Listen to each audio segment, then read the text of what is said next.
بایجان یو پوښتنه مې کوله چې سړی به څنګه معلوموي چې زه کامیاب یم او که ناکامه یم د دې اندازه به درته څنګه لګي؟ ډېره اسانه طریقه ده. د چا مخکې به یو مجلس کې ووایي یاره لږې پیسې مې په کار وې لږې قرضې ته مې ضرورت و 100 کسان به درپسې ټلیفون وکړي چې ماښام کور ته راشي الو ایاز خانه فلاني خانه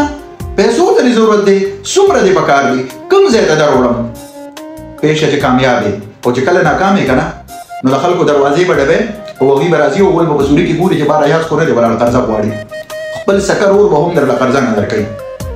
نو دا د یو ناکامه سړي نښه ده او چې کوم کامیاب وي هغه دې صرف یو ځل ووایي چې یاره لږو پیسو ته مې ضرورت دی خلک ورپسې ټلیفونونه کوي نوره کوم ځای کې ستا پیسې په کار وې اوهو تابعدار اوس درځم چې دله درکړم څو لاکه دې په کار دي خو چې کله ناکام یې که نه چې ځان دلې 500 روپو ته ویلې خپل سکر اور به هم دله قرض نه درکوي کوشش وکړئ وروره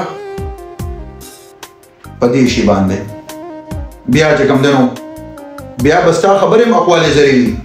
هر سړی به وایي چې موټیویشنل سپیکر دی هر څوک به درته غوږ ږدي نو باقي زما دې خبرې سره که څوک هم اتفاق کوئ